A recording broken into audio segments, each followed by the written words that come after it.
Hey everyone, thank you so much for all of your questions and comments that you leave on these videos on the website. And I'm going to answer another question that I loved so much about living as your true self and your authentic self. And how do you know how to do that, when to do that, and how do you get more comfortable doing that? And I think this is such a great question because it is a battle every single day for everybody who is sharing this planet, because there's so much pulling at us. And a lot of us, myself included, I am a former people pleaser to the max. If you could think of a people pleaser, I was absolutely it, because I do not like when people don't like me. And I'm sure you're sitting there thinking, well, duh, nobody does. But in order to be living as your authentic self and to be doing things that you're meant to be doing in this world, that your soul is calling you to do, people are not always going to like you. And I want to tell you that is when you know you're living truly as your authentic self. So you may be like, oh, I absolutely don't want to live that way then, if that's something that I'm going to have to deal with. But it gets better, it gets easier, and the rewards for living as your authentic self are so incredibly large. It's actually where your purpose lies. So it's important that we explore this, because it is your life, and it is your purpose, and it is your calling.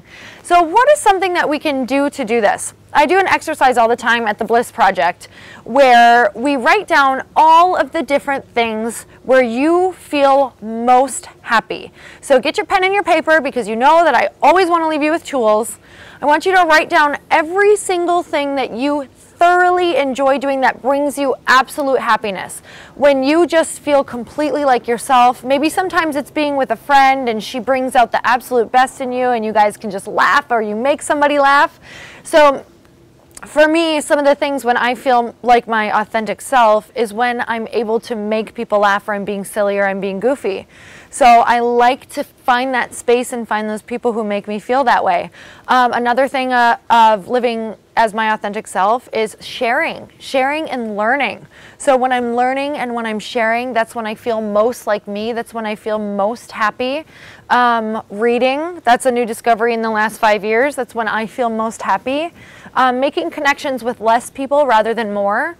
Another great thing is to write in the column when you feel not like yourself. Is it around a certain person? Is it around large groups of people? And we can't necessarily avoid those things, but what we want to do is focus on the column where you feel like yourself. And you try to pick 1 to 2 of those things that you can add in either daily or weekly, and you'll start to notice that you can start feeling more like yourself. You start living more like yourself, and the more that you get those glimpses of living like yourself, the stronger you get, and the more that you actually hear what your purpose is meant to be. You can start listening to your inner guide, your intuition. And a huge part of this that I said in the beginning, it's all about your feelings.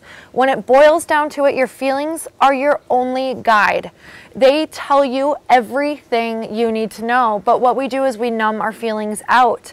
So a lot of times we try to get rid of discomfort, or try to act more like ourselves by drinking, or we try to comfort ourselves with eating, or maybe we go back to that person that we know will always be up for a good time, and we keep calling that person and getting them back in our lives even though we don't feel great doing those things.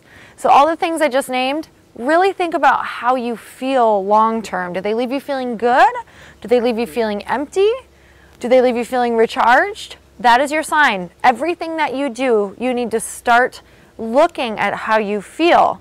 And this is not to be confused with never stepping outside of your comfort zone to grow, because that's totally different.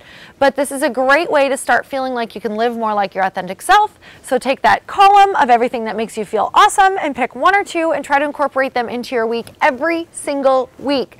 No fail, schedule it in. So maybe you have to start with 1, schedule it in.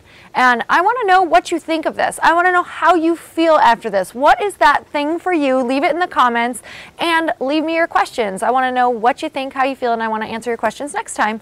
So Like I said, I talk about this all the time at the Bliss Project, so that is coming up very soon. I would love to meet you guys there.